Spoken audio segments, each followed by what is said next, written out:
pro football focus doing? Last week they had Brady. This week they got Brady. We're literally doing it differently from everybody else. As a matter of fact, moving forward from this point on, I will not make reference to PFF. Do you not understand that they are that way because you're Joe Flacco? And you just like to discredit things that people deserve credit for. That you can't possibly be expected to defend that. Talk about the game, Sam. So, who cares about what people think about us? Yeah, I like football season, all the things that go with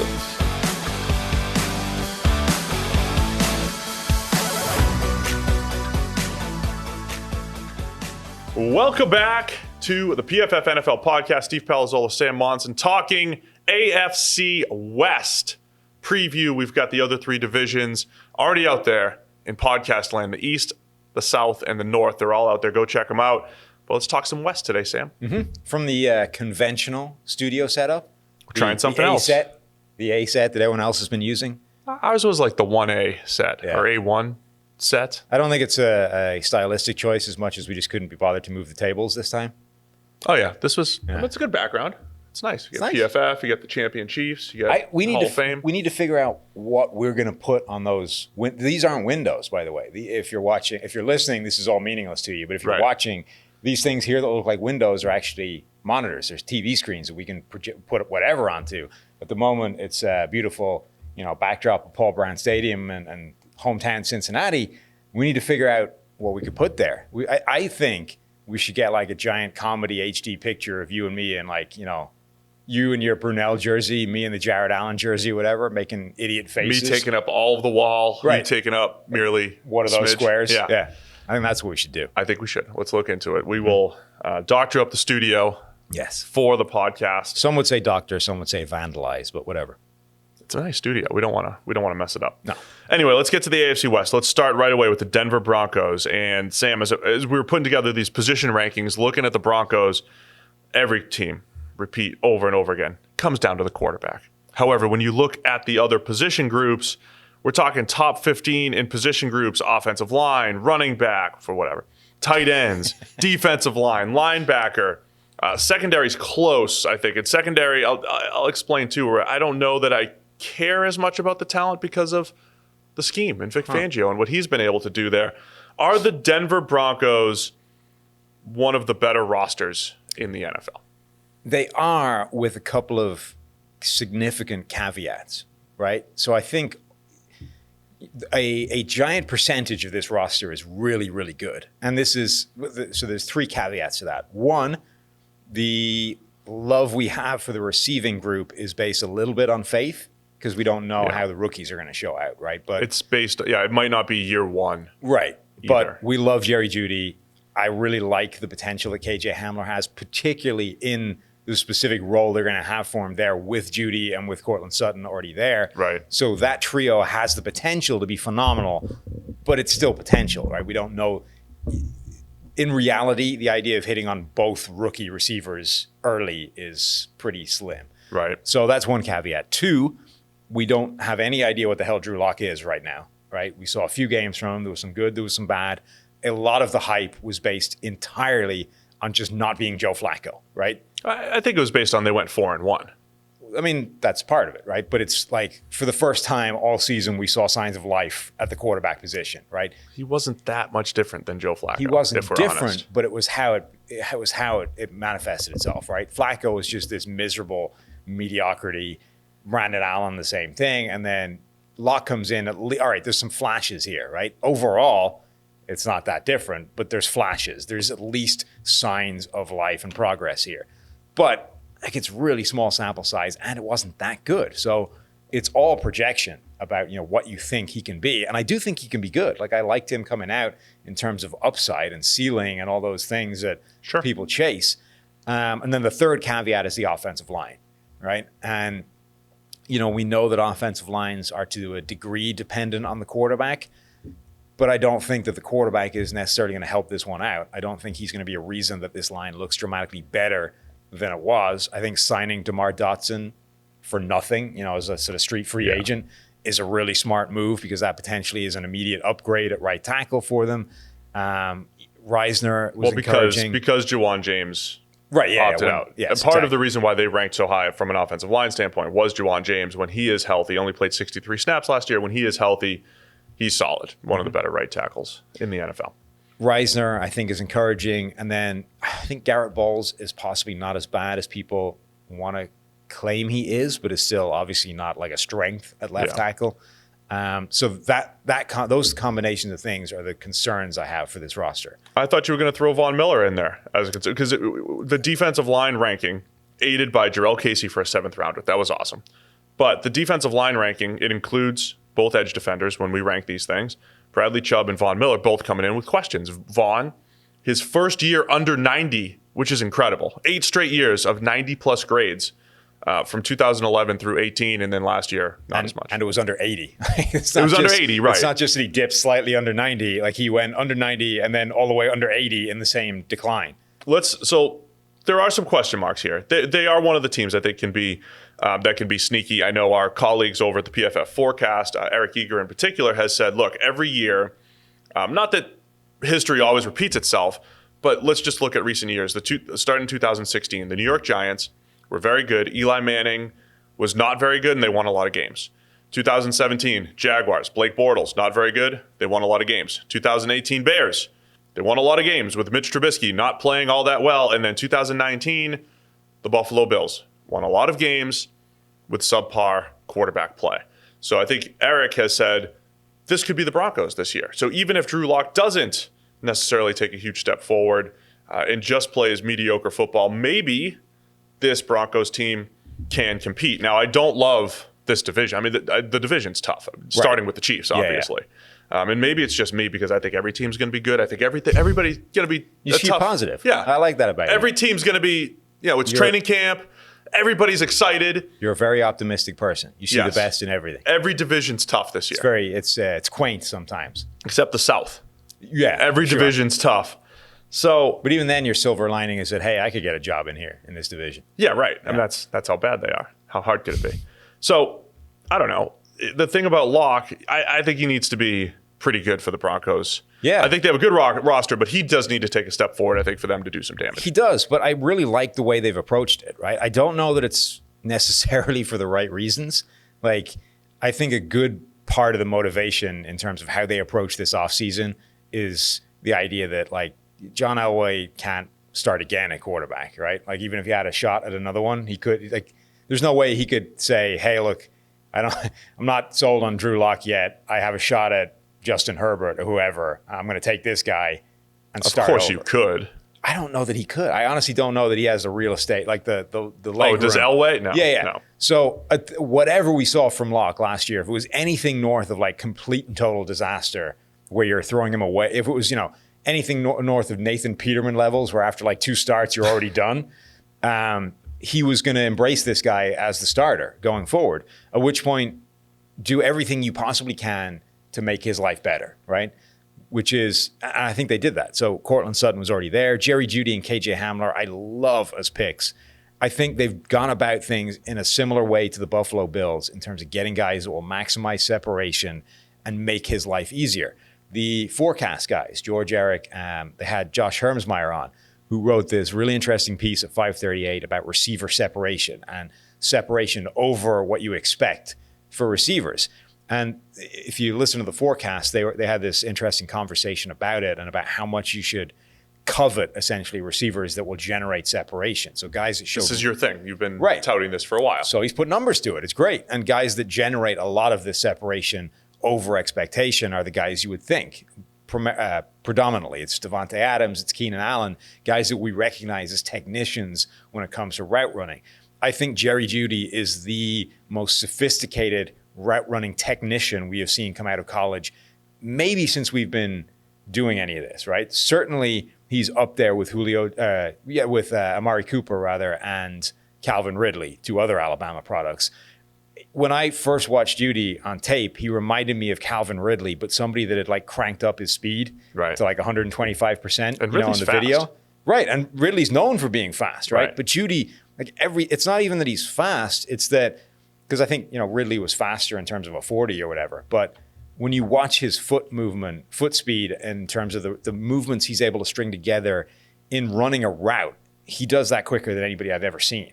Well, so Ridley was interesting too because now both guys disappointed in the 3-cone, right? Which I find interesting, and I think a lot of people will look at receivers and they think, well, Julian Edelman's this really agile guy and his footwork's spectacular, and that's how he gets open.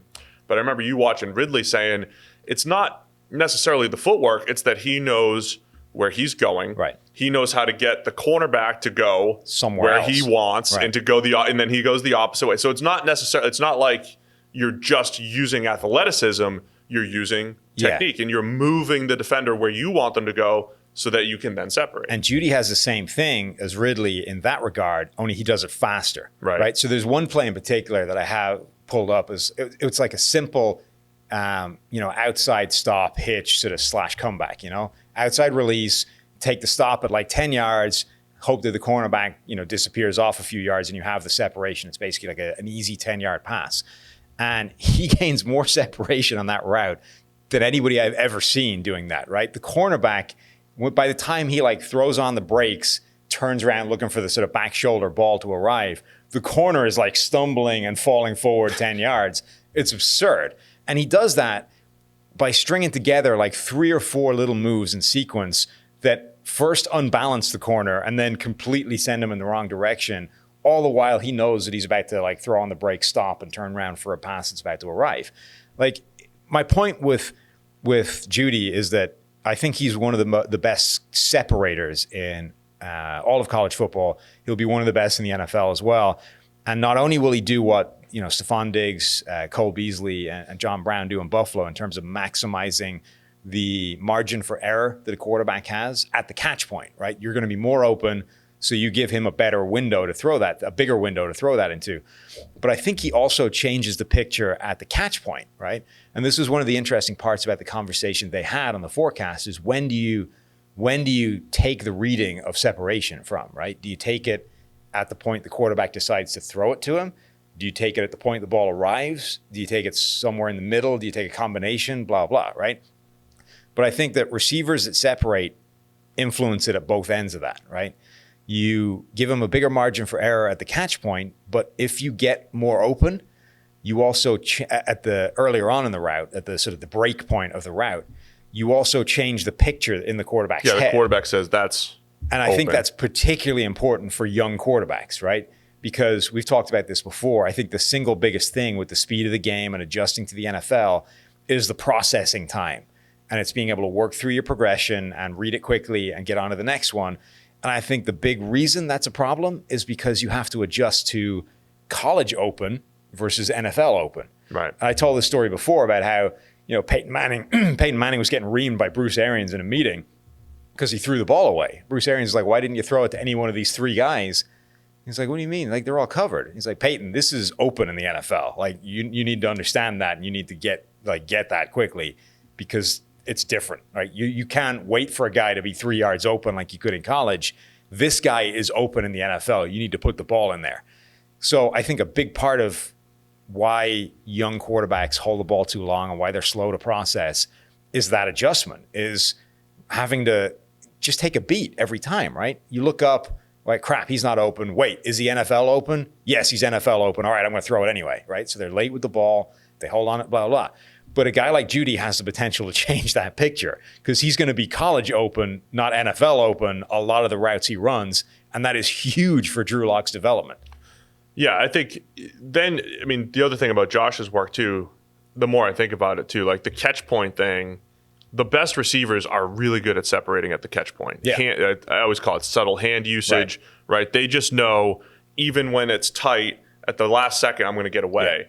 Yeah. And that is important. And I think Sutton has some of that too. Yeah. So he made that point with contested catch guys, right, is that those guys separate as well. They just don't do it until the ball arrives, right? Right. So if you're boxing out a dude, in the low post down in the end zone, you're still going to separate right at the end. A lot of the time, you're just going to do it at the the very last second. You lean away from him over here, and he's left there. It's still separation. But some guys even do it so it looks like an extra step as well. So there's different ways of doing it. I think the overall point though is the Broncos. Again, I like to look at an offense and say how difficult is this offense to defend. And when you throw playmakers like Jeudy, who's got the route running that you said, KJ Hamler, who has speed plus quickness, right? So it's not just pure speed, it's also quickness. It's the ability to play outside or in the slot. His thing is cutting down on his drop rate, which again, we know can fluctuate. Right. And if he has a 4-drop season out of nowhere, I mean, that's going to be really valuable. Cortland Sutton at 6'3" has some good wiggle after the catch, actually makes people miss. He makes contested catches, and he really emerged last year. So 3 guys that are difficult to cover. I also love Tim Patrick, my 6'5" Tim Patrick, who just dominated in the Pac-12 every time I watched him. But I mean, also, if those guys pan out, you've got a Tim Patrick, you've got a Deshaun Hamilton who isn't useless. You've got some other guys on this roster that suddenly become really intriguing 4 and 5 guys. Absolutely. I love the depth there. And then you throw the tight end position out there. Noah Fant, their first-round pick. I think my knock on Noah Fant is for a first-round tight end, he's not the guy that you're going to necessarily build an entire passing attack around. He doesn't have great ball skills. He's not great at anything except running really fast. He runs in a straight line fast. And we saw that last year, and it shows up in some of Drew Lock's yards after the catch numbers, 7th highest in the NFL, because you had Noah Fant taking a shallow for 75 yards and things like that. So if Fant is your number 3 option, and all he has to do is run the seam and run some shallows and just be fast and make the defense cover another fast guy relative to his position, that's awesome. And then they drafted Albert O, who our other friends, the other podcast, 2 for 1, Austin Gale said was slow. And then he ran really fast at the combine. We appear to not be good at that. Between Eric saying, no, eyeball and fast Eric's before the Wisconsin number. Thing, yeah. And Austin, eyeball and Albert O is a slow guy. We don't have a great record this year at eyeball and speed. At least by the numbers, Albert O is fast. So you've got 2 speedy tight ends. Nick Vanette's out there too. And then 3 difficult receivers to cover. When I was writing up this offense, by the way, look at when all these guys came into the league. There's like nobody on this offense that's been there. Oh, it's like last 3 years. Right, for more than like 2 years. Melvin Gordon is the veteran of the group that they just brought in. Like he only just arrived, right? So like there's literally nobody that's been on this roster for more than like 2 or 3 years. It's nuts. So going back to those Drew Lock numbers, because it's going to come down to him, right? 53.3% of his yards came after the catch. So in this 5-game sample where they went 4 and 1, I think there's 2 ways to look at it. He was pretty good. The overall grade wasn't great. I think it was influenced a little bit by a snow game against Kansas City, which was a disaster. I think he graded in the 20s. It was really low. Other than that, he wasn't great. He was pretty good. He was better than he showed in the preseason. There were some preseason plays where it's like, hello, linebacker, I'm going to throw the ball to you. I can't see. My issue with Locke coming out was just being able to see the field and recognizing it. And it reminds me a little bit of like when Dak stepped onto the field in the preseason and he just got it. Yeah. And you didn't have to worry about him. Locke didn't have that in the preseason, but when you saw him in the regular season, it was like, okay, he at least gets it. There's some bad plays in there, but he's not a disaster. And he was always supposed to be more of a longer term project than some of the other quarterbacks in his class. But here's the concerning one, right? Big arm, big upside, big this, big that. His stat profile screams game manager, or what you'd expect from like a Gardner Minshew if you just read his scouting report. Right. It was 7th highest in yards after the catch for Locke, lowest grade on 10-plus yard throws. Lowest grade in the NFL. Limited sample again, but it's not the breakdown you're expecting. So there's actually no data that says, sure, Drew Lock's going to be awesome this year, or even good. I think if you look through their roster and offense, I think I'm right in saying there's literally nobody there that was on the Denver Broncos roster before 2017. Including the offensive line. Like they've rebuilt the offensive line. In terms of them drafting, like Garrett Bowles and Jake Butt, those are the 2 guys from 2017 that are still there. Everyone else is like 2018 or last year. I don't know if I've ever seen such a determined commitment to youth that the Broncos have right now. Like this has to be the youngest offense in the NFL and one of the youngest we've ever seen. Like everybody there has only been drafted the last couple of years or arrived in free agency immediately. Let me just That's why there's excitement there. Yeah. Let me just wax lyrical about KJ Hamler for a minute, and then you can tell me about the defense. Hamler is one of the most intriguing and exciting players in this draft, right? Guy's incredibly fast, he's just one of those natural playmakers. And I had his name written on the corner of a whiteboard I had in my office since literally the first game he ever had that I happened to be grading back then, right? And it was a kick return. And like literally wrote the guy's name down. I was like, oh, that's somebody to keep an eye on. Love it. And finally comes out in the draft. And it was funny. They were like, I can't remember what game it was, but they were basically buried. They'd been kicking it sort of a few yards into the end zone all game long. And the up man had been like telling him to sit down every time, right? And you could tell he was like twitching to want to do this. Deep into like less than a minute left or something. They kick it to him again. It's a couple yards deep. This time the up man doesn't give him a firm no, right? He like hesitates, and Hamler took a beat as well. He like caught the ball, took a second, and then eventually decided, screw it, I'm coming out, right? Now, I don't know if it was a great decision because he got like hit at the 7-yard line or something, right? But once he broke that tackle, he's like gone down the sideline for 55 yards, and suddenly they're in business. He ends up being the guy that catches a touchdown to either tie the game, send it to overtime, whatever. Anyway, clearly a playmaker, but he's tiny, right? He's like 5'9", 169 pounds or something. So and played almost all the time from the slot. So when you're projecting him coming out, it's like, well, can he play outside? Because that changes everything, right? If he can play outside and he becomes a Brandon Cooks, that's worth a first-round pick. If he can't and he's only a slot guy, I think that caps where you take him in the draft, and he probably is a second or a third-round pick. But what I love about this is it doesn't matter anymore because the Broncos took him in the second round, and they already have Courtland Sutton on the outside. They already have Jerry Jeudy from the first round, so he can be just a slot guy only and a return man. And as a slot guy, the thing that he was best at is not the Julian Edelman underneath, whip routes and all that kind of stuff. What he's best at is the Tyreek Hill over-the-top vertical stuff from the slot.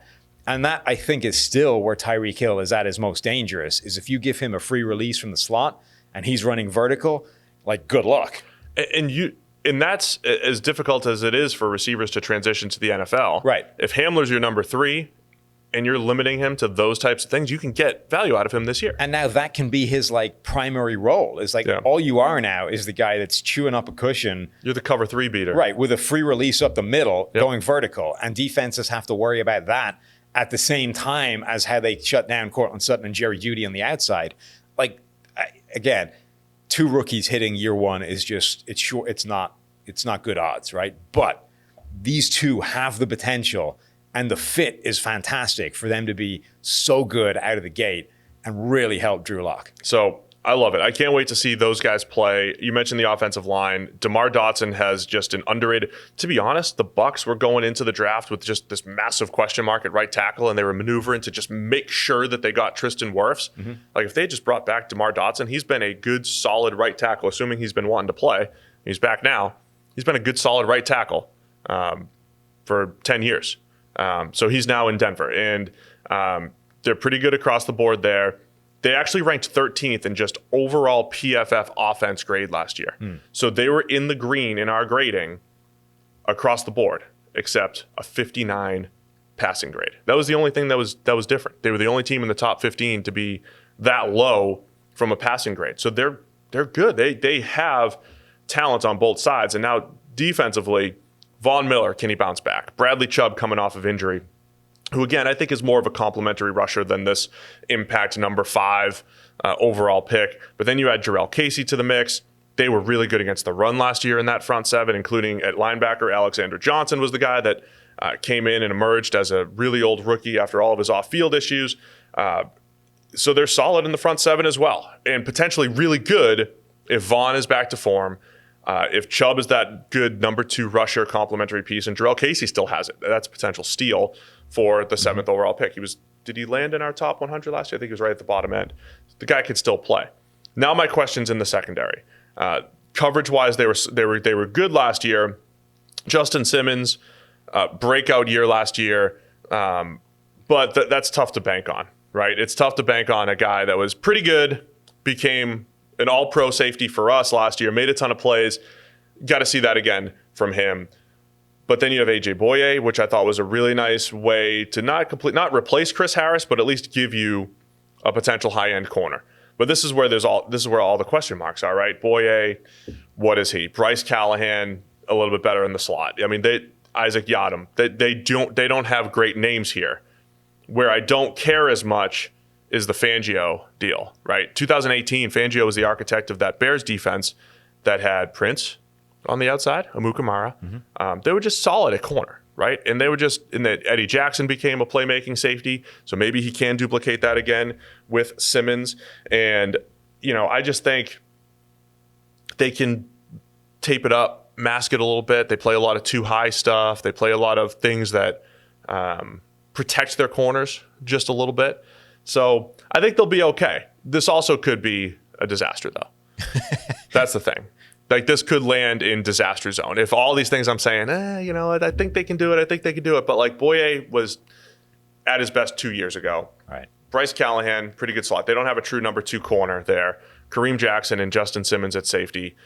Jackson's getting a little bit older. Simmons has 1 elite year under his belt, right? So if they're the most question marks on the defense, clearly, maybe on the entire team, the most question marks are in the secondary. And then you mentioned with the offensive line, Garrett Bowles at left tackle, maybe better than we think, but still top 3 in penalties every single year. It's not great. And of course, Drew Lock. Question mark was. I know this is a running back free zone, but that backfield is pretty incredible as well. Phillip Lindsay, Royce Freeman, Melvin Gordon, like, that's a hell of a trio. It is. It might not matter if the offensive line is garbage, though at least, as you were saying, they're better run blocking than they are pass blocking. So, the run game might be really successful anyway. Lindsey's one of the highest in the league, yards before contact since entering the league. And part of that's his speed, part of that's just, He's a lot like he's in the Jamal Charles mold of guys that will skew that number high because they're fast enough to shoot through gaps before getting touched. Yeah. So, it's not 100% a running back number the way it isn't with Derrick Henry the other way, but it does, like, his speed has the potential to sort of boost that number. All right, so Denver Broncos, are they just that sleeper type team? They're a little bit better than expected. What's your final expectation for the Broncos? I like this team. So much of it is question marks. Like you said, the entire defense is a question mark, but it could go either way. Their defense is a lot like the entire Jets roster in terms of wide range of outcomes. And then I really like the offense. I'm not confident in it, but I really like its potential. Like, I want to see it. I just want to watch it. Yeah, I could see this offense becoming really good really fast, but not to the point where I would be willing to, like, bet on it happening. So, I think this Denver team is going to be pretty good, but maybe not. It might not show up in record because of the division, because they're going to have to face the Chiefs twice. Yeah, you're using my cop-out. I agree. I think you could end up seeing a team that, like, 2021 is really good, but 2020 is like a 6-7 win team that we know is better than that. To steal the point as well that Eric has made before, if nothing else too, you accelerate finding out what you know about Drew Lock. Oh, yeah. Because we could be sitting here a year from now and like, man, those receivers do look really good and the line was solid, but we did not produce offensively. That's the quarterback's problem. We need another one. Mm-hmm. And you want to make that quarterback decision after year 2, not after year 4. So having better talent around him does help that quite a bit. So, let's move on. Kansas City Chiefs, defending Super Bowl champs, add a running back in the first round, in Clyde Edwards-Helaire.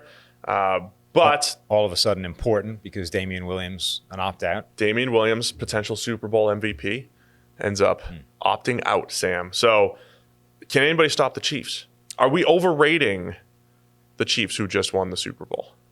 No. I don't think you can overrate a team that has Patrick Mahomes as the quarterback, almost regardless of what is around him. I mean, think about how close they were the year before to the Super Bowl, right? We're talking about a Dee Ford offside penalty away from them beating the Patriots and being the team in the Super Bowl. Now, they might not have won it. They lost to the Rams the first time around in that insane shootout of 50-plus points either side, Yeah. But they're literally an offside penalty away from being there, right?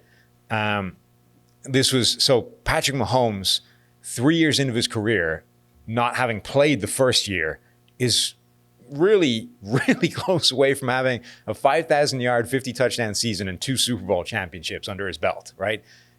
He is transcendent. He's the best quarterback in the NFL. I know we've talked about how, Russell Wilson is right there on his heels, but Mahomes is the standard right now. He is absolutely phenomenal. I don't know that it matters if he has a particularly good receiving core in terms of helping him, but oh, by the way, he does. So that's an added boost. I'm going to say it again. I say it a lot on the podcast. We haven't seen him without this. And Correct. I think we have to lay out the fact that before he got there, the year that he was a rookie, before he actually started playing, Alex Smith was putting up ridiculous production with this group of receivers. Not Sammy Watkins, but Tyreek Hill emerging as a real wide receiver, not just a gimmick player. And, of course, Travis Kelce, the mismatch maker, and the play calling, with the combination of Andy Reid, Eric Bieniemy, and that whole deal. So that system produced a really productive Alex Smith, who, by the way, check down Alex, led the league in deep passing yards that year by a wide margin. Okay? Big reason why he led the league in passer rating, because deep yard was insane. All that said is to never take anything away from Mahomes, who I do think is awesome, but we've also seen awesome combined with the supporting cast, and that's led to special. Correct. And this is sort of making my original point, right? Is that, I think the foundation of all of this is Patrick Mahomes, but oh, by the way, he's also in a great surrounding, right? In terms of, Eric Eager's article in quantifying play callers, Andy Reid was the number one guy. So he's got the number one play caller boosting him up, right? And Eric and Josh Hermsmeyer and George talked about the single biggest component in terms of separation is probably the scheme, play calling, right? So you've got the best quarterback in the NFL. You've got the best play caller in the NFL. You've got Tyreek Hill who's the fastest guy in the NFL. And all these things are combining to make them the most unstoppable passing attack the league has ever seen. So all those things put together, of which I think Mahomes is the most important component, mean you cannot overrate this team. Like, they are going to be the number one contender, I think, basically every single season until those things stop existing.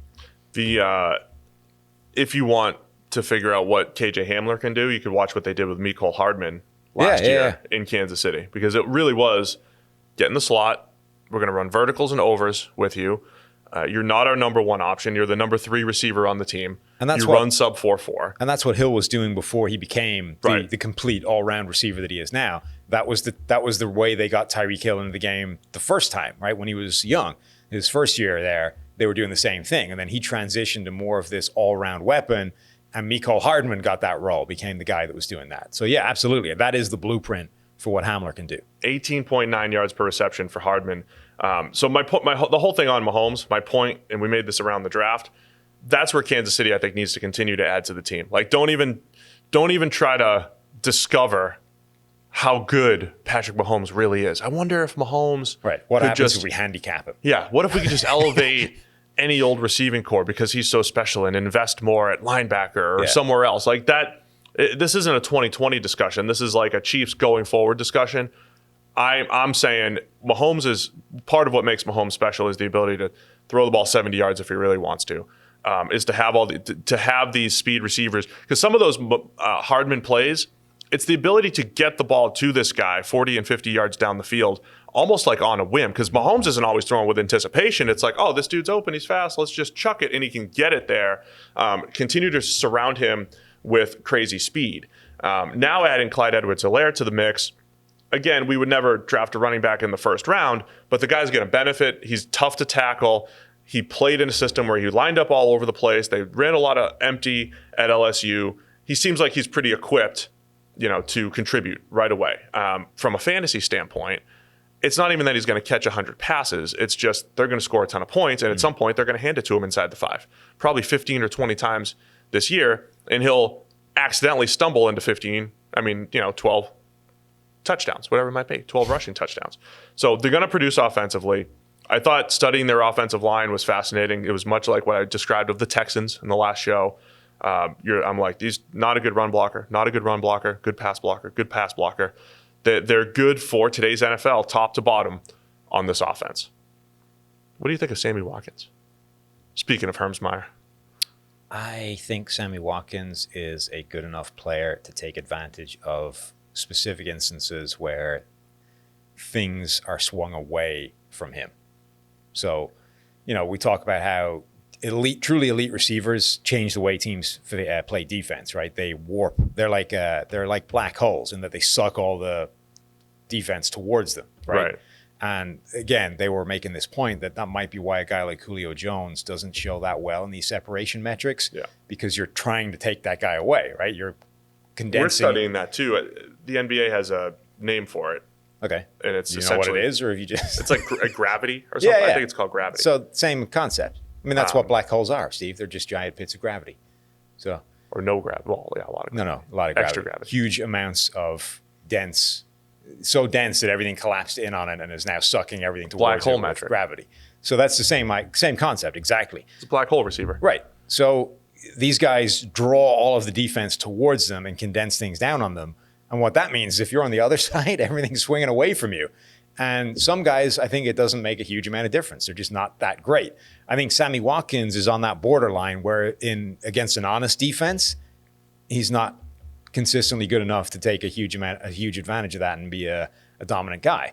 But if all of a sudden everybody is swinging towards Tyreek Hill or Travis Kelce and you're leaving Sammy Watkins more open than he normally is, he can go way the hell off and get 150 yards and 2 touchdowns.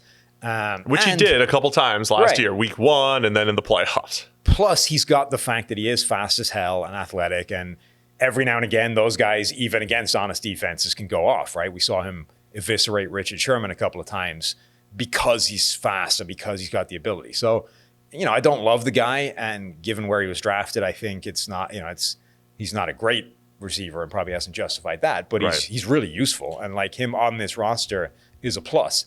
Yeah, I mean, we talked about the Texans being this team that's all sub 4-4 and really difficult to defend, and some of it's hypothetical and everything. But Tyreek Hill's actually done it, and he is, he's kind of the gravity receiver there. He's going to attract a lot more defenders, opening things up for Hardman, for Sammy Watkins, and of course, Travis Kelce, the guy that is so difficult to cover. He's broken over 10 tackles per season, pretty much every year. Line him up all over the place. Different from George Kittle, I think, in that regard. Kittle, you work him in line, you take advantage of run blocking mismatches. Travis Kelce's taking advantage of passing mismatches left and right. So I don't know how you cover. We'll talk about the Chargers and their secondary, how they're going to try. But yeah, the Chiefs are well equipped, obviously, offensively. And now in the 2 years of Mahomes, we saw a defense that, as you mentioned, couldn't cover. They gave up 100 to the Rams that game. They gave up 37 to the Patriots in overtime in the AFC Championship. They did lose to the Chargers at the end of the season. They lost a few games where they just gave up in the 30s and 40s and 50s in points. So last year, all they needed to do was creep back toward average, as we said. Their pass rush got way worse last year on a play-by-play basis, but all they did was get a whole bunch of safety corner hybrid types in the back end, played more sound coverages, played a little bit more zone. Certainly didn't play the type of man coverage where they didn't have the horses in 2018.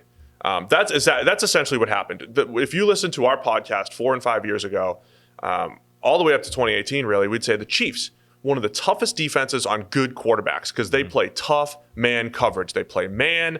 They don't care. Yeah. They get after you. And we saw bad games from Brady and from Rivers and from other good quarterbacks through the years. Luck, whoever it was, they would make life difficult on quarterbacks. And then 2018, they made life easy on quarterbacks. Last year was just in between. It was like, just don't give up big plays. And they did a really nice job of that. Yeah, I mean, they were so good against these good quarterbacks for years because they had a reasonable quality of defensive back playing corner. And then all of a sudden they were doing the same things, but the corners sucked. Yeah. So it just wasn't good enough, right? It's no longer a challenge because you're playing a specific style of defense that only functions if those guys are like good enough. So they were getting eviscerated. And then last year, you either needed to get better personnel-wise or you needed to change up what you're doing enough that it's more tailored to the opposition you're facing. And they got good enough. And that's all you need to be when you've got Patrick Mahomes. You don't need to be good on defense. You just need to be good enough that he doesn't have to score 60 in the game to win. Right. And you had a guy like Tyrann Mathieu in the back end. Juan Thornhill, he got hurt down the stretch and everything, but he is another guy that was a former corner early in his career at Virginia, became a really good playmaking safety at the end of his career, becomes a second-round pick. Both of those guys in the back end, they're solid. Again, the names aren't great at corner. Travarius Ward, who's had bouts of really good play at times, but you don't have consistent faith in him week in, week out. Bashad Breeland, same thing. He made a ton of big plays down the stretch. Didn't grade well overall last year, but made some plays. So honestly, I think the question is going to come down to, can they duplicate that on defense again? Spags came in and he said, we're going to trust our front four. We're going to mix it up. We're going to play cover 2, and then 1 week it's 3, and then it's a little cover 1 when we need to. They mixed it all up. It wasn't just cover 1 every single down. Frank Clark was not nearly as good as the 2 impact sacks would indicate in the playoffs. Still not a great pass rusher, but they bring back Chris Jones, the best disruptor on their team, pay him a ton of money. We discussed their cap implications a few weeks back and all that stuff, but just here for 2020, they're just as equipped to win it, but it's difficult to win. Yeah. Right? You don't know. You need every last break. Don't forget, Mahomes did get hurt last year. Matt Moore came in, played well enough to just, help them earn the bye. Like, a lot of things have to go right, even with Patrick Mahomes at quarterback. But they seem like they're, right there as the favorites. Yeah. I mean, so they're in a great position because it doesn't matter. So what differentiates them and the Ravens, I think, is that when you get the random game that comes along where a few freaky things happen and break against you, and suddenly you're in a 14-point hole, right? Yeah. For the Ravens, that completely changes what they want to do. Maybe it shouldn't, but it does. So when we saw that, the Tennessee game, the playoffs, the wheels come off, and it's a completely different ball game. And now suddenly everything you were practicing goes out the window, and you need to change what's happening. For the Chiefs, it doesn't affect anything, right? And if anything, it puts them in a position they're more happy to be in, right? Like Eric Eager's data, Andy Reid, when he's the sort of script, right? The first 15 plays of the game, like he's A, hyper pass heavy, and B, more than like almost any other team, and B, those passes are unusually effective. So he skews pass heavy and is better at it than he should be. When you put them in a hole, like the Texans game or whatever, that all you're doing is basically forcing them to that game plan, which is possibly what they should be doing anyway out of the gate. But it's like so radical that, they've sort of, there's at least something tapping the brakes enough to say, hey, let's be a little conventional about this, right? Let's not go full Mike Leach and, run like that. But when you put them in a hole, it actually, I think, makes them better, if anything. Whereas when you put the Ravens in a hole, you can win the game by doing that early. And Eric's concern when you bring Edwards-Helaire in there is to say, well, we spent the first rounder on this running back. But I think in that first 15, we got to feed this guy at least 5 or 6 carries. I think because he's a sort of pass specialist running back anyway, I don't think that's a big fear. I don't think so either. Look, the Chiefs front office compared him to Brian Westbrook, who Andy Reid had. Who's the criticism was always, why is he not feeding Brian Westbrook more? This guy's amazing. Everybody in Philly was so mad at Andy Reid for not running the ball. That's all they talked about. So even when he has good running backs, he doesn't necessarily give in. And so getting back to the defense, I think what's really smart in terms of leaning on the Spags style of defense is look, if you're not going to have a great defense, absolutely skew towards, look, we're going to take a shot that the scheme for this week is what will do best against this offense.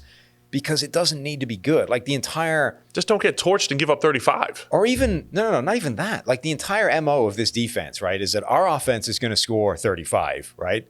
So all you need to do is get a key stop every now and again, right? Just one. I don't need...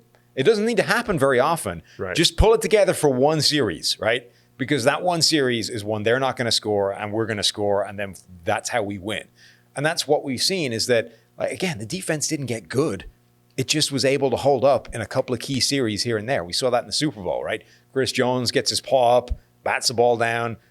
There's your series, right? Now we get the ball back and we're in business. They luckily had Jimmy G overthrow. I mean, that's the thing about defense too. When the 0 for 1, when it's like sometimes. That could have been a 65-yard touchdown or whatever it was. 2 intriguing rookies: Willie Gay, second-round linebacker, really fast. They've been looking for coverage linebackers the last couple of years. They've drafted guys that we've liked in that role: Dorian O'Daniel, Ben Neiman, now Willie Gay. I think Neiman's played all right when he's been out there, and I think Gay has a chance. Did you see the practice rep, the highlight? No. It's time to get excited, Steve. For Gay? Yeah. Locked up in man coverage on Clyde Edwards-Helaire, pass breakup. It's time. Okay. Hype machine. Let's crank it up. Willie Gay Jr. already justifying the PFF numbers. Looking like a coverage stud. Then do we have to temper expectations for Edwards-Helaire? No, because we can skew it all towards Willie Gay. It's just all Willie Gay. Edwards-Helaire is great, but that was so good at neutralizing. The other guy that I love, I don't know if he's going to have an impact this year, though. L'Jarius Sneed played safety last 2 years at Louisiana Tech. Initially came in as a corner. when he lined up as an outside corner. Actually played it in 2018. As an outside corner, he's solid. He could do some things, and he's fast. Sub 4.4, developmental corner, but could help down the road. So Chiefs favorites in the NFL? In the NFL? Yeah. No. I went with, so I debuted my predictions for the season. Oh, yeah. Today. How was that train wreck? You're referring to my mentions. Yes. So here's the thing. I was writing the article, and it's division winners, it's wild card team, Super Bowl champion, number 1 seeds, number 1 overall pick, and then a few of the individual specific things, right? MVP, Rookie of the Year, sack leader, all that kind of stuff, right? And I'm writing this thing through, and I'm like, so obviously most of the time you're sort of leaning towards what you expect to happen, basically just picking the odds, right? But at some point you're like, well, look, the NFL season doesn't go that way, right? If you just took the favorite, like Vegas doesn't get it right every year. So at some point, there's some crazy things that happen, teams that come out of nowhere, guys that come out of nowhere. I know where it's going. And you have to swing at some of those, right? Otherwise, what's the point? If you're just writing the most likely scenario for every one of these things, nobody wants to read that. So I'm like, all right, let's figure out where the surprises are going to come from, and let's roll some dices here. So I did that, and the very first, the thing gets posted 5 minutes later. There's an article PFF Sam says the Seahawks are going to win the division, not the 49ers. Idiot. Anyway. Stone cold lock. Yeah. Lock of the year. So I honestly think the Ravens are more likely to win than the Chiefs. Really? They're my favorites. So you think that, or you just were like, crazy things are going to happen? No, that's one that I actually think. I know, Colin Cowherd went off on one. It was like the Ravens are 16-0 and blah, blah. I mean, nobody's going 16-0, I don't think, because nobody ever does real quick, most of the time. He also said the best bet would be the Browns to win the division. So can we just please separate? Because I have a whole section in all of my previews that says best bet. Yes. And I saw that our guys, they picked the Lions. You just need to have a caveat. Did I say this on the other podcast? Yeah. They picked the Lions. You just need the caveat, right? Best bet is a bet. Best bet means the thing. Listen, old takes exposed. There's a difference between a bet and a favorite. It doesn't mean the thing that is most likely to happen. It means the thing that is best value for the money that you're putting down against odds. So Coward said best bet is the Browns because they're plus 600 or whatever. But he also had this ridiculous Ravens 16-0. He went on this thing and it was 16-0 and everyone was like 16-0, idiot, hype merchant, blah, blah. But if you actually listen to his thing, I don't think his rant is unreasonable, right? His point is the Ravens, A, they're stacked. They're loaded to the gills. We've already made that point, right? They're in a great position. B, so the Chiefs are coming into the season. They just won the Super Bowl. They're feeling great, right? The Ravens are coming into the season off the back of being embarrassed and now being told they can't win this stuff because you've got this guy, Lamar. Sure, he's MVP, but he can't win a playoff game, right? They're coming in pissed off, and they got better than they were a year ago. I think his point of he had this line that was they're the two most dangerous things in sports, right? They're elite and they're pissed, right? Those two things put together makes them really, really good. Bought into him. I don't think that that's an unreasonable point. And I think, I said during the AFC North podcast, I think that defense is potentially special this year. Yeah, you're hanging your hat on that. Not even hanging my hat, but I don't think the Lamar thing is going away, right? I don't think he's disappearing and he's found out this year. Part of it is there's no preseason, there's no practice time, right? I don't think Lamar's disappearing. I don't think the offense generally is going to be found out. I think the defense could be special this year. And I think there's several places they got better. So, yeah, I think the Ravens are the favorites. The one thing that I think we just need to get away from, though, in general, we all get sucked into this. The last thing we saw was the Chiefs win the Super Bowl. Yes. So you just think, well, they won the Super Bowl. They have Mahomes. Nothing went wrong last year. So, if you look back at the Chiefs season, they did lose to the Titans. Mm-hmm. They did beat New England in New England, but there was also it should have been a tie late. There was a missed call. It wasn't this cakewalk. Mahomes got hurt. They had Matt Moore come in, keep them afloat for a little. A lot of things happened. The defense still wasn't great. It was just good enough down the stretch. But the last thing we saw was they kept falling behind, making comebacks. Mahomes was special. Mahomes also for 3 quarters wasn't good in the Super Bowl. Jimmy G was outplaying him by a mile until about 8 minutes left the 49ers, in the game. The 49ers defense was getting to him more than anybody else had all season long. Yeah. They were actually rattling him and causing him problems. So my point on that is to not just be the Chiefs won the Super Bowl, everything's going to go great for them again, when last year everything went great for the Ravens until the last game. right? Everything was smooth sailing for the Ravens. They were dominant in all phases. They did it all. And I do think Lamar does have some of that superstar doubt me ability, right? You want to doubt me? He has some of that prove it. Right. I'll prove you wrong in him. We made the point earlier that those games that, you get down 14 early, they cause the Ravens real problems, right? But on the other hand, if that happens in like week 5 instead of the playoffs, doesn't matter. Like they're rolling to the Super Bowl, you know what I mean? Yeah, right. Like the point is when things are breaking in their direction, which is most of the time because their roster is so good, they are wrecking teams, right? They've spent less time trailing than any other team in the NFL over like the last year or whatever, right? So if that Titans game happens in some random game in the middle of the season, nobody remembers it, right? It's a freak game. They lost. That's one of their 2 losses on the season. They're 14-2. They lost to the Browns in week 4. Right. Nobody remembers that. They still go in there and steamroll whatever playoff team is in their way because they're better, right? So that's my point, right? If that happened, that was a problem. It caused them to crash out. But most of the time, that doesn't happen. And if it doesn't happen this year in the playoffs, they're going to roll through everybody until they face a team like the Chiefs. All right, let's move on to the Las Vegas Raiders. Vegas. So now they have overtaken as the next team alphabetically in the AFC West. Won't anybody think of the alphabetical problems when these city changes happen? Well, the Chargers used to be last. Then they moved to Los Angeles. Then moved Oakland to last. Yeah. And now it's flipped back again. Because, that's the Raiders working, so we don't talk about them last. The real loser in all this is people have to update all their alphabetical lists. Yeah, it's brutal. So the Raiders, what are they going to be this year, man? Derek Carr's looking for some respect. Yes. Some respect Disrespected. for Derek Carr. It's disrespected. I'll do my Derek Carr rant again. Okay. Checks down too much, throw the ball down the field. Yeah. He's good at throwing the ball down the field. When he does it. When he does it, Yeah. he's good at it. Just be more aggressive. Right, which is presumably why they brought in a Henry Ruggs, right? I've given you a guy with 4.2 speed who can jump, throw him the damn ball down the field. There's still going to be a problem. If we do this for other quarterbacks, we have to do it for all of them. The supporting cast was bad last year. Mm-hmm. If they when we were doing our preview last year, they had Antonio Brown, and when we were doing when you're looking at that team with Antonio Brown, and then knowing what they had from Darren Waller, it wouldn't have been that bad in theory, right? Once Antonio Brown's out, and it's like we got Tyrell Williams and a rookie Hunter Renfrow, and Zay Jones eventually comes in. It's not good. No, it's still not great, but even if Ruggs is awesome.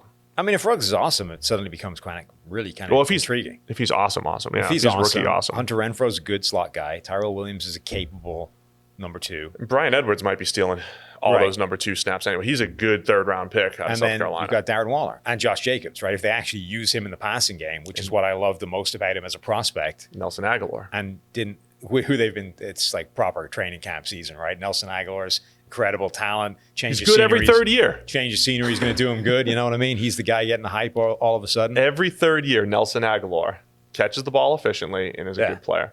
So they could come together. That's just like every bottom end, they had to rank near the bottom. They just had to on paper. Don't forget Jason Witten. Oh, God. You know what I love about that? It's just a waste of snaps. It's a waste of snaps. They're not even dressing it up as anything other than like veteran guy in the building, right? They asked him like, hey, Jason, what is the thing you're bringing to this team? And he was like, steady veteran experience presence for these young guys. You're like, why are we giving okay, fine, but why is that? Why does that need a roster spot or something? I mean, seriously, every time he could not even move last year. Like the guy could barely even move, and he was like, he would have been the fastest tight end on the Patriots. But I just don't understand why that requires a roster spot. I'm 100% on board with the idea that is a valuable thing to have in the building, right? But like what you're saying is that this guy as a walking demonstration of how you should be a professional player. Better than being a coach. But like I don't need to spend a roster spot on that. I can pay you off the books to just be a theoretical player in this building, right? You're never going to play, but I'm going to pay you as if you're playing, right?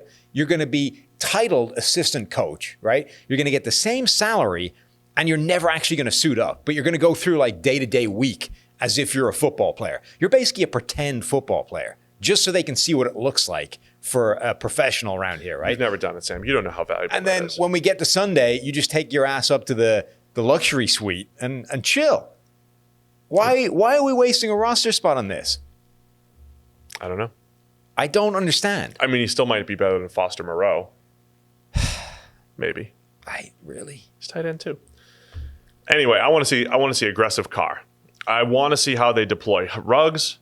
I don't know if they're looking at him and saying, well, we picked him over Jeudy.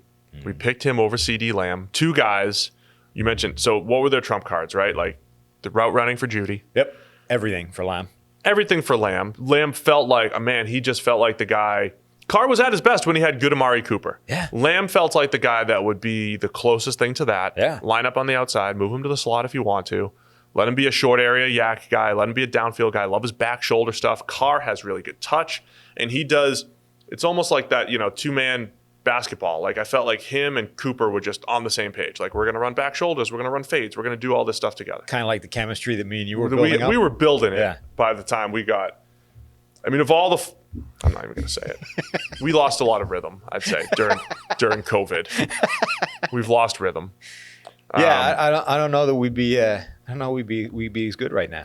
I really don't. So I don't know if Ruggs was the best fit here, but also to justify the number 12 overall pick, is he going to be a 150 target guy? Are they going to feed him left and right?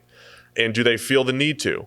I don't think so. If he becomes Deshaun Jackson, who's not a 150 target guy, he's just go average 18 a catch and be a deep threat and, create after the catch when you need to. Now they're talking about him playing in the slot as well. Right, which is ironic. I just want to know what the plan is. One of the things that the analytics models love the most about him is that he didn't play in the slot and he played outside where the targets are more valuable, because they're deeper down the field typically. And then now it's the Raiders being like, hey, he might play in the slot. My mind is still blown that with your pick of all the receivers in the draft, Ruggs is the guy you take number one. But this is the whole, we have to keep up with the Chiefs influence. They even admitted it, right? And trust me, we've said this many times. I want speed guys. I like speed and all that stuff.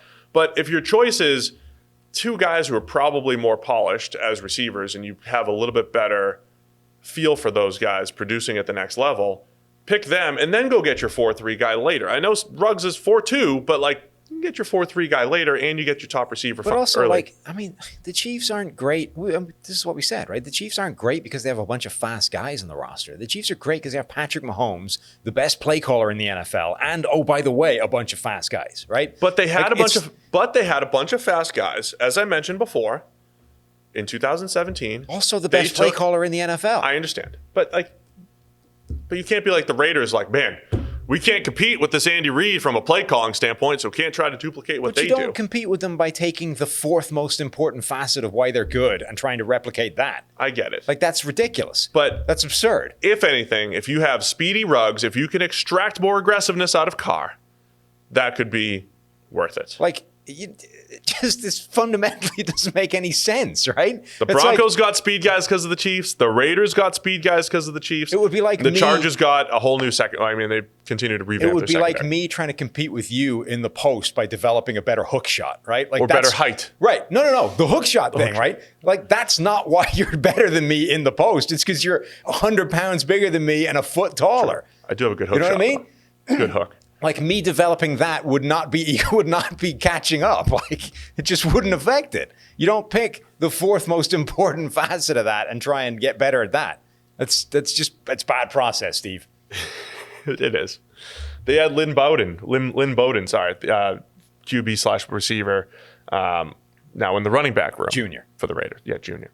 Now in the running back room for the Raiders. You mentioned Josh Jacobs and his receiving ability. They have some weapons there offensively. Fundamentally, I like a lot of the supporting cast. I think it's good. I think they've got a lot of talented playmakers.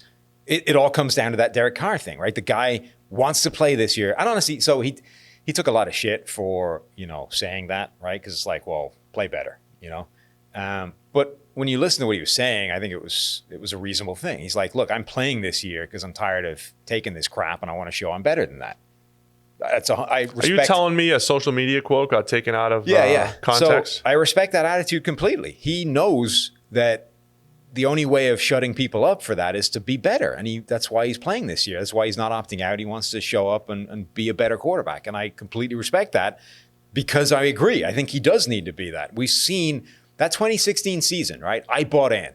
That 2016 year, I was like, Derek Carr is the next really good young quarterback Yeah. in the NFL. Then he got that ankle injury, that took him out, ruined the Raiders season that year. And he's never really been the same guy since. See, I don't like using the injury thing.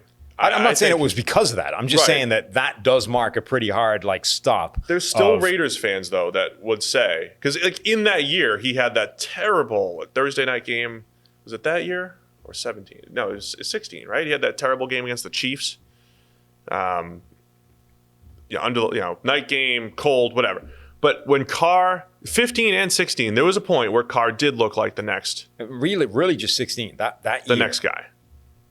But this is where I wonder, that was when him and Amari were very much on the same page. Mm-hmm. They were playing really well together.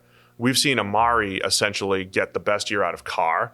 We've seen Dak. him help get the best year out of Dak. And it goes back to my tier 3 quarterback scenario. Yeah. I'm not saying it's always one just receiver that elevates everybody, but I think the tier 3 quarterbacks are dependent on that supporting cast, which is why I think whether Derek wants respect or not, fine. From a Raiders perspective, it should be you are what you are. You're a tier 3 quarterback. Now, to maximize tier 3 quarterbacks, you can either never turn the ball over, Alex Smithian style, but even then, it's tough to win. Or you can do what Matthew Stafford did last year and just start chucking it down the field, 4 more yards per attempt, per target. That's insane. 4. Yeah. He went from the 6s to the 10s. Yeah. In just average depth of target per play. That's every single target. And before Stafford got hurt, he was having one of the most efficient years of his career with a really good, when you go back and look at Golladay, Marvin Jones, Danny Amendola, great supporting cast. That would be what you need to do with the Raiders. Now, it's too late to make a great supporting cast this year. You hope Ruggs is that guy, but that's how you maximize Derek Carr. Here are these awesome receivers. Go chuck it, because the offensive line's good enough, and even if they're not, Carr gets rid of the ball quick enough to protect them as well. But remember, that 2016 season was the year that offensive line really came together. They were rock solid. And it was an elite unit. That, Yes. I think, the sack where he got hurt was the only sack that Donald Penn gave up all season. It was such a sad thing. That guy was perfect all year in pass protection, gives up one play and it breaks Carr's ankle, and that's the season done for them. I will say, you've brought up a couple things. There's things that the data tells us, which is hey, yards after contact, that's a running back stat. Yards before is less running back, right? But there's a couple outliers to that. You've mentioned the Derrick Henry outlier. You had one with one of the receivers, I think, too. I think Carr, we always talk about the quarterback protects the offensive line and all that stuff. Yes, but if you had to build if I had an elite offensive line of all the quarterbacks that I would need to pair him with, I would say it's Carr. And I talked about this with Zach years ago. If Carr has any sort of pressure, you lose trust in what he's going to do under pressure. So while he can protect them, I would much rather give him the elite offensive line versus say Philip Rivers has an elite offensive line this year, but I've seen Philip Rivers perform without one, and he'll be okay. If Carr had the Colts offensive line, I think that's a better pairing. It's even better for him than it is for other quarterbacks. Yeah, Does that make sense? Is that my point? He needs better protection, I think, than other guys, even with the quick release. He consistently has one of the steepest drop-offs between kept clean numbers and under pressure numbers. Last season, PFF passing grade 91.6 from a clean pocket, 56.4 when he's pressured. Passer rating drops from 103.7 to 70. Adjusted completion percentage goes down 12 points, 11.4 points. I just think he needs more room to operate. I mean, there's stuff to it, I think, that you trust more. But anyway, across the board, they're pretty good off it. Everybody's good. It's July, it's August. It's training camp, right? Everybody's good. But they've got, I think, enough talent to take a step forward offensively. And they can take a big step forward if Carr's just a little bit more aggressive. Yeah. Forget about turnovers. Just start chucking it down the field. The other point that I wanted to make, though, about is that the offense, it kind of functions, right? For all the the problem with Derek Carr is not that he's bad. It's that even when he's good, there's certain areas that it doesn't show up in, right? Or it's there's certain areas where I think he doesn't show up when he needs to, right? This idea, that flat line graph where it's supposed to be a curve, right? The quarterback is supposed to adjust how he plays the game depending on down and distance, right? Because there's no point throwing for 7 yards when it's 3rd and 15. It changes how you're supposed to play the game. And for Carr, it doesn't. Like it's like a flat line across the board. So he's got into this. He's sort of robotic, right? It's like, this is how I play football. And that doesn't really adjust depending on the situation.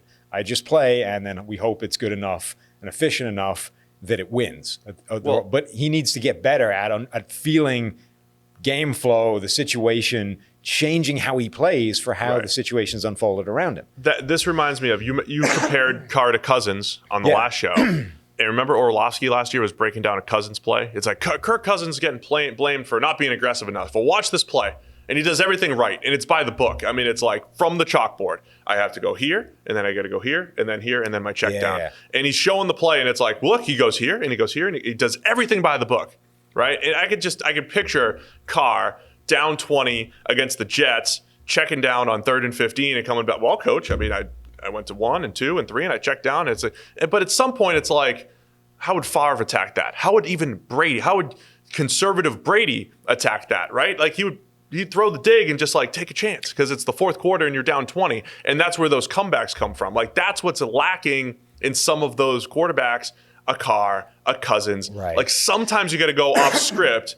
You think Mahomes is checking down just because the play told him to? I think by the book is actually a great way of describing those guys, right? They are great sort of, as it's drawn up, written down quarterbacks, right? They've become sort of these master technicians, fundamental, the way it's supposed to look.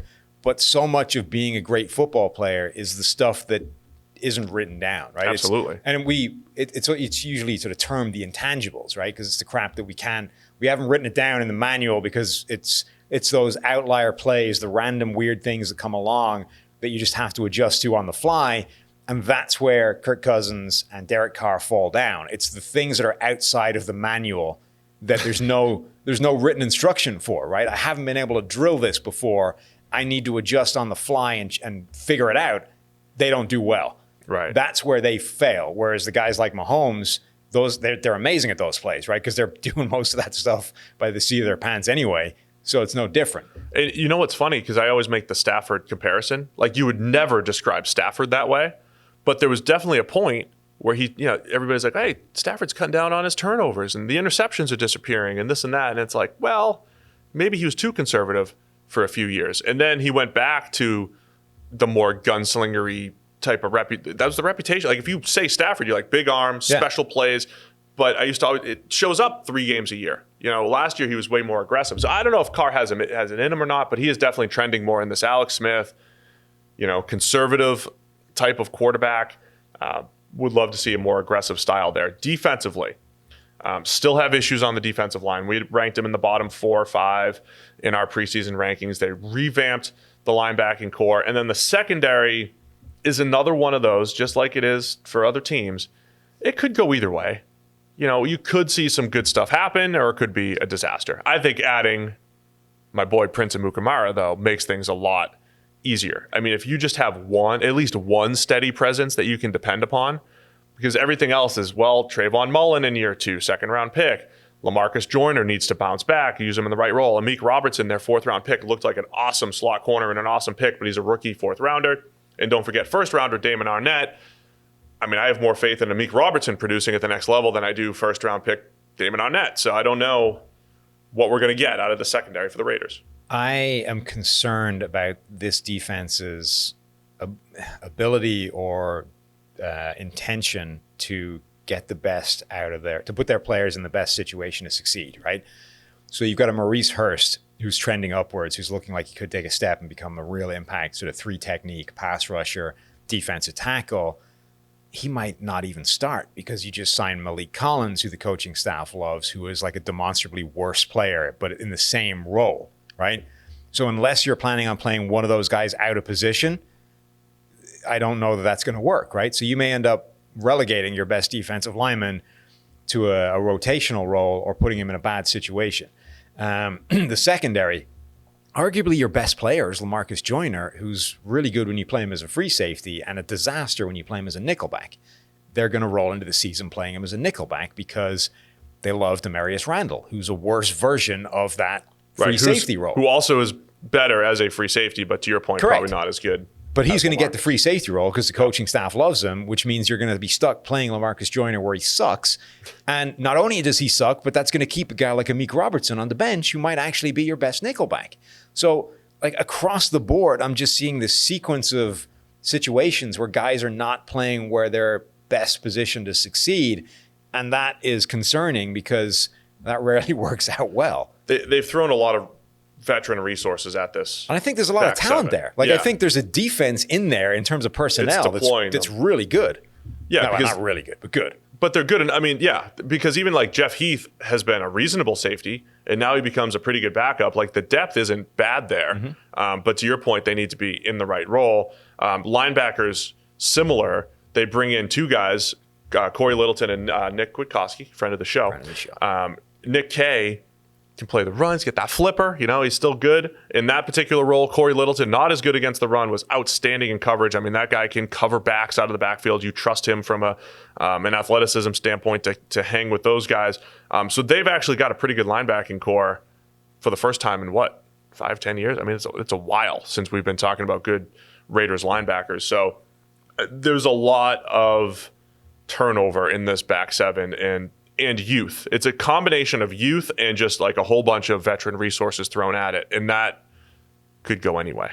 That could really go either way. Yeah. And the alternative, by the way, to the Malik Collins, Maurice Hurst, both starting thing is that, you know, Jonathan Hankins is the nose tackle, and then only one of those guys is an effective 3-tackle starter opposite him. The other guy has to be some kind of rotational body or whatever. And again, it sounds like they would default to Malik Collins being that guy, not Maurice Hurst, which I think is just, I mean, it's just not, like, Hurst is better.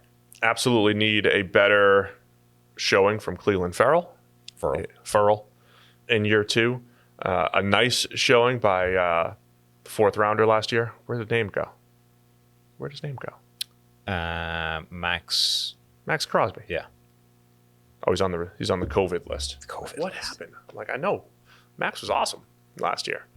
Not Nick Bosa, but he was awesome. Good. Yeah. So on paper, this defensive line's not that much better though.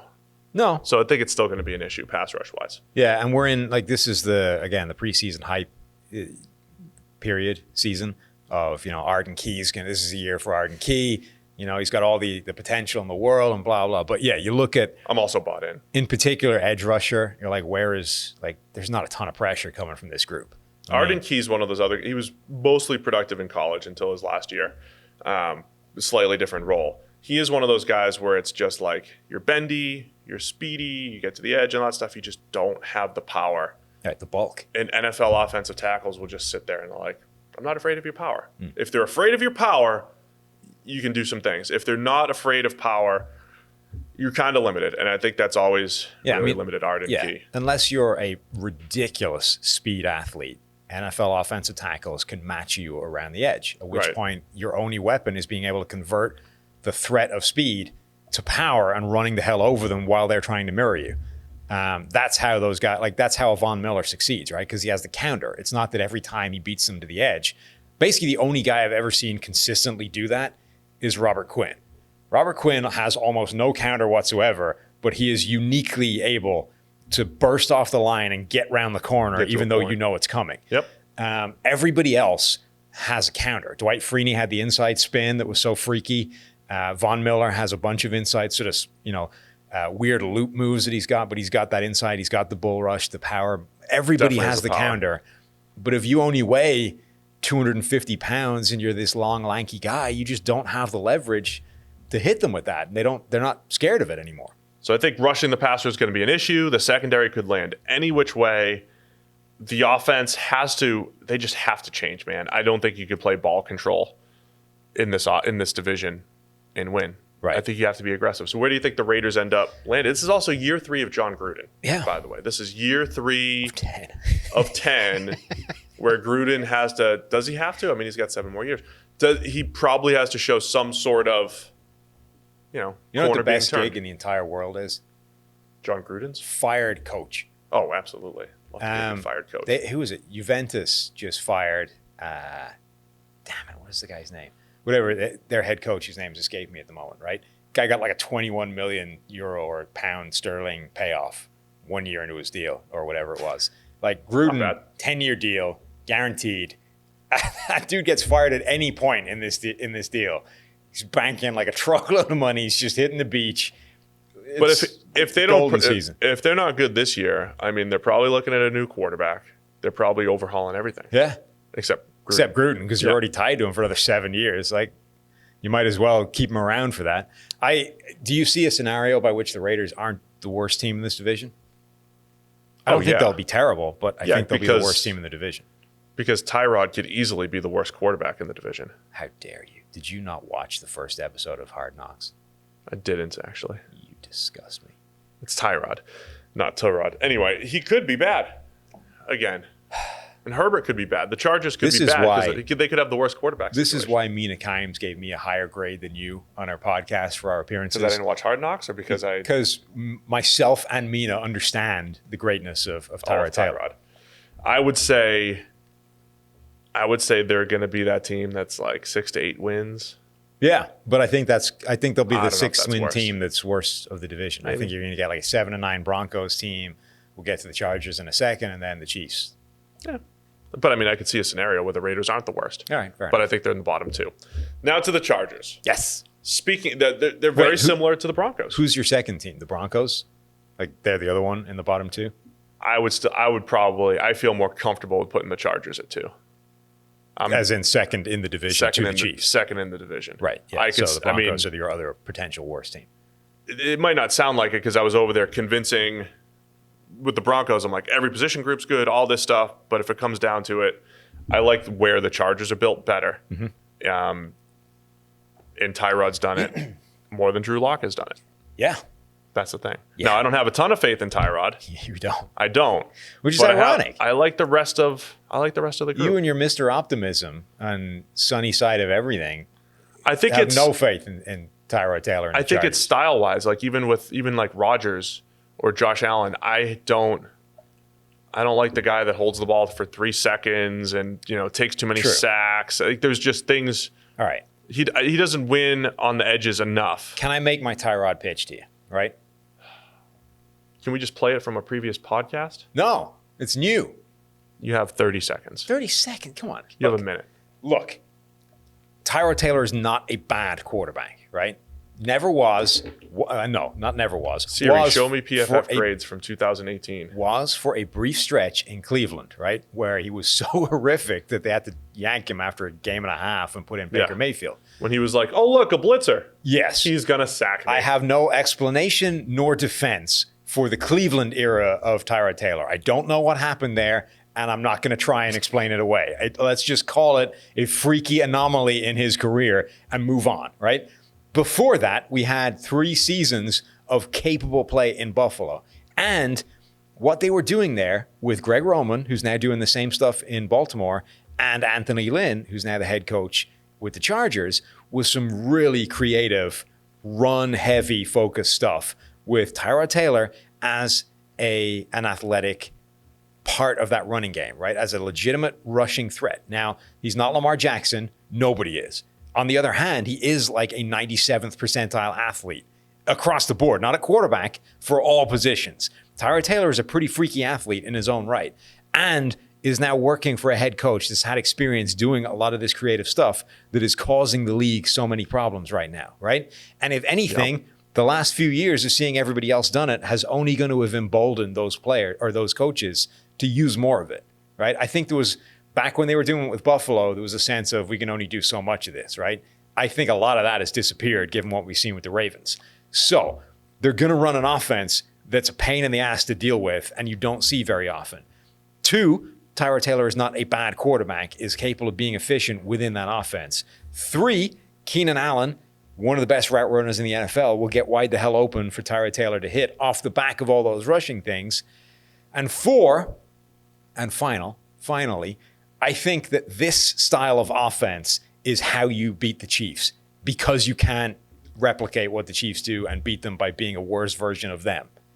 The end. Your Honor, I rest my case. Yeah, fair points. My rebuttal. Yes. If they're going to try to run the Ravens offense with this offensive line, Not entirely. they're But just not built for any of that. What do you mean they're not built for any of that? They're not built for any of what you just described. How are they not built for it? The offensive line is terrible. It doesn't need to be great. They need Trey Turner. Trey Turner. Yeah. To be that mauling run blocker that he hasn't been in 3 years. You have to run. You have to block well. Like the Ravens also blocked well. But we've also talked about how much easier the system makes on those offensive lignmen. I understand. So there's that.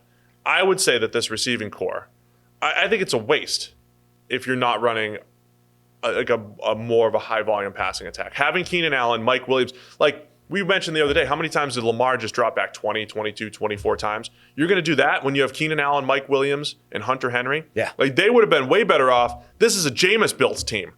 Like, oh, you're going to get crushed by the offensive line? Who cares? You're going to keep ticking and chucking it downfield to these awesome players. But now you're just worse than the Chiefs. That's my point. I still think that's still your best bet. No, it's because not. The defense can slow them down. That's the Texans, right? The Texans lost because they were a worse version of the Chiefs. No. The Texans lost because their defense is a disaster and they have zero chance of slowing down the Chiefs. The way the Chargers have built defensively with Derwin James and Chris Harris and Casey Hayward and Desmond King, that team can at least slow down the Chiefs like they did in 2018. Right. But what if now, right? Now you have this defense that can slow down the Chiefs and potentially cause them to crap out on a couple of drives. And when they do that, you have an offense that's going to chew 8 minutes off the clock with ball control. And now every time... I think you're buying in too much into this one hypothetical Well, that's your division. No, it's not like it's a fundamentally bad way of winning against other teams as well. But the point is, in order for this team to win a Super Bowl, you need to, A, get past the Chiefs in your own division twice, and B, maybe do it a third time in the postseason. But the thing if you're not built to beat them, forget about it. Go home. Think you're buying into this one time that it happened with the Colts on Sunday Night Football. Because don't forget, the Chiefs have played the Ravens over the last 2 years. Hasn't gone well for the Ravens. Like the Ravens, who were built to be the Ravens, to run this strategy against the Chiefs, have failed miserably doing that. I think you're buying too much into the Colts doing it one time. It's the same thing. You're Pete Carroll chasing the 18 attempt Russell Wilson game. That's you. That's how you would be building this team. I'm not saying you're completely wrong in like, hey, given what I have right now with Tyrod, like that's the strategy. But don't tell me that's like the best way to beat the Chiefs. We're 2 years removed from the Chargers going head to head with the Chiefs and Phillip Rivers out-dueling Mahomes on Thursday Night Football in front of the nation in his MVP season. Like it's doable. But you don't have Phillip Rivers anymore. I know, but you're saying as a strategy, this is the way to beat the Chiefs. Yes. Maybe with the current team, because they have Tyrod and didn't address the quarterback position for 2020. I think absent of an elite quarterback and a better overall roster, this is the way to beat the Chiefs. So Justin Herbert is also in the mix. When do we see Justin Herbert? Well, as I've just outlined, the Tyrod Taylor offense. The Chargers are going to the playoffs, so Herbert's going to be like on the trading block or something. Pretty successful. Ergo, trade him on the trading block. Ergo, you're gonna see Tyrod Taylor for most of it, and not Justin Herbert. I honestly think that even if they run a non-Ravensy offense, I don't think this group of playmakers is a good pairing for Tyrod, who doesn't work the intermediate stuff very well, doesn't have great short area accuracy, has a deep ball that's hit or miss, and when it hit, it was 2015. I think it was his first year starting, right? It was awesome. That was Sammy Watkins' huge year. And you could see him, giving Mike Williams a few opportunities. But I don't see him necessarily maximizing Keenan Allen from a high volume standpoint or Hunter Henry. From a fantasy standpoint, the Chargers receivers are dead. Yeah. Like those guys, whether it's Justin Herbert out there with his like blind scattershot approach of just like heave it and hope, or whether it's Tyrod Taylor running this run heavy offense that just won't give them enough volume. Forget about it. Like those guys are not going to produce at any kind of high volume. Even Eckler. I mean, I think of all the years, this is the year they were better off having Phillip Rivers back there. Maybe. Spreading around, taking the hits when you have to. Like left tackle could be an absolute disaster. Russell Okung, when healthy, was decent. It is interesting. They bring in Brian Bulaga. I don't know if Bulaga is going to move over. Sam Tevi's going to move over there. Like, it's bad. It is interesting that the Chargers seem to decide very early that, you know what, as great a servant as you've been here for this franchise through San Diego and Los Angeles, we're not interested in bringing you back. Bye-bye. I also thought that they went into draft night really thinking, like I did, that they were going to come out with Tua. And instead they came out with Justin Herbert. And And I don't know if that was like, well, we got 3 quarterbacks ranked in our top 10. Whoever we get, we're happy. Or if it's like, man, we really had Burrow and Tua, and I guess we'll take Herbert if he's still there. Maybe. Anyway, Herbert, I still think I think you've painted this one of the 10,000 simulations, yours is like going to happen once. What do you once? I don't think that this is an unlikely scenario to unfold. We've seen Tyrod Taylor be good in a system like this. And the coach, by the way, in this system was the guy Buffalo. That's the head coach now. Was there. He was there. I don't think that this is a crazy scenario. I honestly think that this team, your question is one I don't know the answer to, right? Which is, did they roll into the draft thinking this was a Tua? They were coming out with Tua, and suddenly it's Herbert, and it's like, crap. Like, I don't know. So I don't know now if the plan is, well, look, now we've got Justin Herbert. We don't love that. This is a long-term thing. So therefore, the best thing we can do right now is roll this Tyrod Taylor Buffalo offense out. That's our best way of winning given the current situation. Or whether that was kind of like the plan all along, right? Is that regardless of whether we get Tua or Herbert, like this is the best way of winning right now with the group that we have. Either way, though, I think it is the best way they have of winning. And I don't know that it will be unsuccessful given the rest of the roster. I think they've got one of the better groups of playmakers. I think they could win in the passing game. But at the same time, they did try that with Rivers over the last couple of years. They were close in 2018. They made a good run. Last year, he was not so much.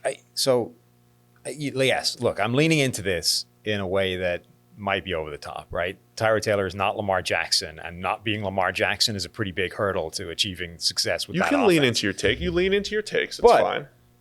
When you look at the stuff they do, right, that volume of misdirection and option-heavy stuff, it doesn't just affect the run game. It changes the pass game. And all this, Phillip Rivers is clearly a better passer than Tyrod Taylor is in terms of like pure pocket passer, going through a progression, having more volume, all that kind of stuff.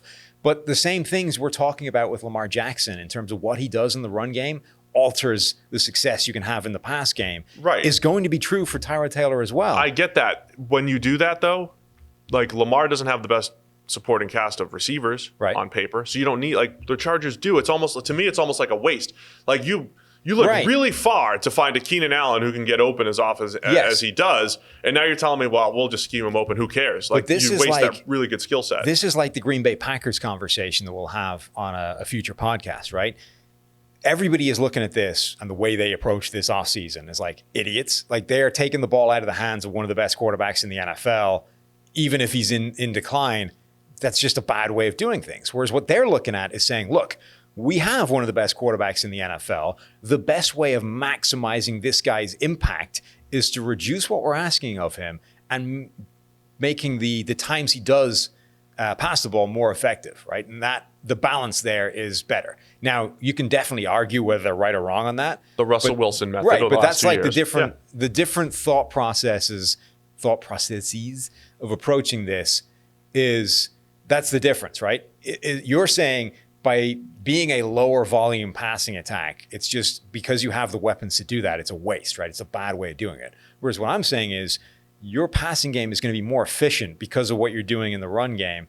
And the run game against a team like the Chiefs has benefits in a way it doesn't in abstract overall terms. The thing that I think is going to be really key in determining how good this offense is whether Tyrod Taylor rediscovers how to hit those deep balls. Remember the first year in Buffalo? Like every week it seemed like there was at least one perfect deep ball. He was hitting like a 40-yard shot against cover 2 into a bucket, and it was just like a dagger to a defense. Like those are huge plays. And then for some reason they disappeared. He wasn't hitting those later on in his career. I think that was a big reason that like the team and the fan base soured on him, right? Because you want to see those highlight plays. Those are the things that get people excited. And now you got Josh Allen who's nailing some of those big plays every week. It's the sort of down-to-down stuff that he's not as good at. But you know. Right, but like the dagger play that's like a key thing, right? He's hitting those enough to get everyone excited. True. So if Taylor can hit some of those, and again, they're made easier by what gets opened up by the run game, like Lamar Jackson. Lamar was hitting those last year. Tyrod Taylor was hitting those in his first year in Buffalo. If he hits them in 2020, this offense will be good. All right, let's go to the defensive side of the ball. They lock up Joey Bosa, who has the #1 pass rush win rate since entering the league among all edge defenders. So he's still awesome. Melvin Ingram on the other side has taken a bit of a step back, but you still have 2 really good bookend pass rushers. They've been really rough on the interior. Jerry Tillery didn't do anything to alleviate those concerns last year as a rookie, so they bring in Linval Joseph. Still a massive question mark on the defensive interior. Linebacker, they bring in Kenneth Murray to be that athletic, rangy player that you need in this cover 3 heavy system that I don't think the Chargers have really had since employing that system here. But the real win is in the secondary that I mentioned him earlier. How are they going to deploy Casey Hayward, Chris Harris, Desmond King, 3 guys who have all played corner, 2 of which have predominantly played the slot. Derwin James, Mr. Do Everything. Nasir Adderley coming back off of injury. Rayshawn Jenkins.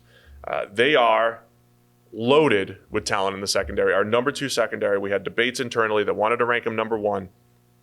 Fair argument. They're loaded. How are they going to deploy those guys?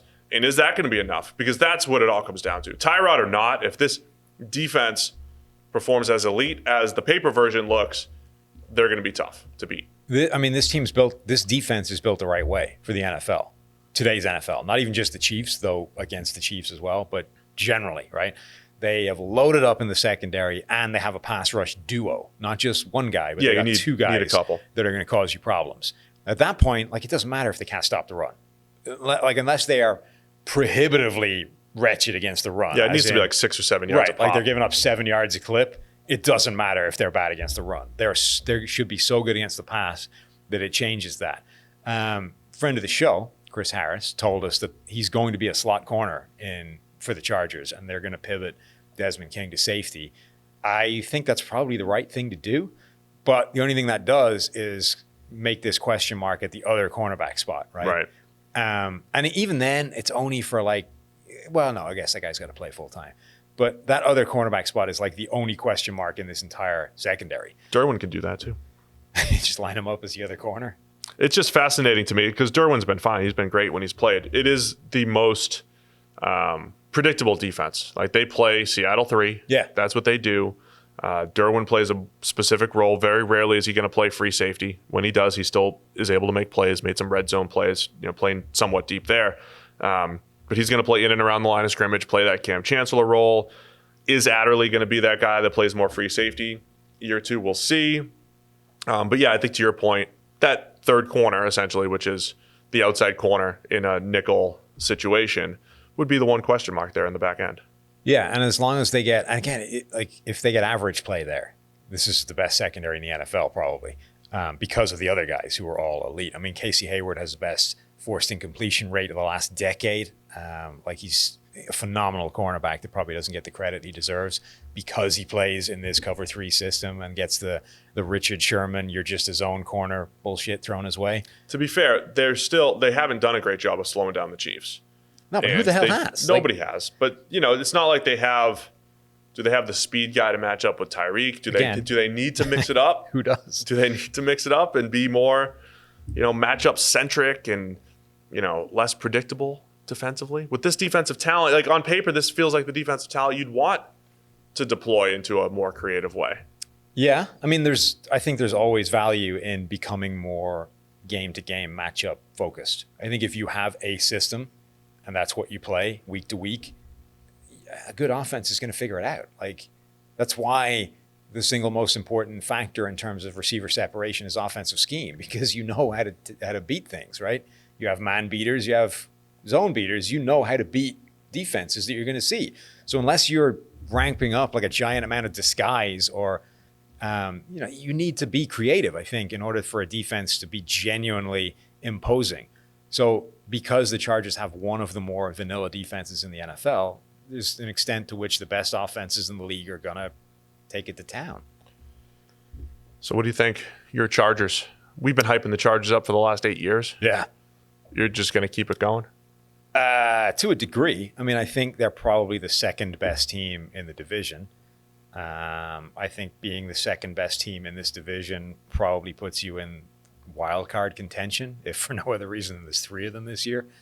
I don't really see them taking down the Chiefs unless what I've described as this Tyrod Taylor offense is the peak 99th percentile outcome of that possible scenario. You're one sim out of 10,000. Like if it's the absolute home run best case scenario, then maybe. If it isn't, then it might be. I think it's the best strategy to do it. But the Chiefs are still better, so they'll win. As optimistic as I am with every team here, I do feel like this might be the division where the Chiefs win 13, and then the second place team wins 8. Okay. And everybody wins between 6 and 8. I mean, if I you can look see at all that. the Chargers and the Broncos both have really good rosters, but questions at quarterback. Yeah. The Raiders have the second best quarterback in the division over Tyrod. Carr over Tyrod. Is that fair? Okay. I'll allow it for now. But the Raiders probably have the worst overall roster. However, they have probably the biggest. They have another wide range of outcomes given all the veterans and, guys that they've added. So I think this division might be Chiefs way up here and a whole bunch of I can see that 6 to 8 win teams. Chargers one of the 3 teams I think that had no opt-outs at all, running into the season with a full complement. So like when that happens, when New England had all their opt-outs, everybody's like, see that? The Brady factor. Brady leaves, nobody wants to play anymore. Yeah. Tyrod's in, everyone wants to play. Tyrod That's what I'm factor. saying. Tyrod. People are buying into Tyrod. You're on board now. Yeah? Yeah, you can go back on Mina's show. I'm just trying to give you made a four strong points here. Number 5 might be Tyrod. Keeps everyone in the building. Yeah. You can go back Leader of men. Back on Mina's show now. Only after you've seen Hard Knocks, obviously. She compared me to Derek Carr. Yeah? She gave me like a 79 or whatever, right? Okay. Yeah. And then Stopsky tweeted at her and said, well, that's Derek Carr. Huh. And then she said, there's no shame in being the Derek Carr of PFF. Really? I'm pretty by the book. Just get the job done. Not going to go above and beyond, really. Not going to show up in clutch. Not going to be a disaster. Not going to show up in clutch time. Nope. Probably not. Throw the ball away on 4th down. Yeah. That's your thing. I mean, I thought I was more like the Phillip Rivers, given all the kids. You did move at times like Phillip Rivers. When you had like the knee problem and you were like gimping your way up the court. That was very Phillip Rivers. That was tough. This was about a year ago this time we started ramping up the hoops. All right, that's about it. AFC West is in the books. Next week we'll start with the NFC. We'll be back on Monday. Let us know what you think of the new beautiful studio and what you want to see in the background if you're on YouTube. Thanks for tuning in. Go check out the other podcast because it was more than just the division. We talked about all sorts of fun stuff. We never repeat ourselves. It's always fresh. But go check out the other AFC breakdowns. We'll be back here with the NFC next week. Thanks for watching the PFF YouTube channel. And if you want to subscribe, all you have to do is push the button. Don't forget everything you get. A little fantasy, push the button. A little green line for the gambling aspects of the game, push the button. College football, push the button. The YouTube channel from PFF.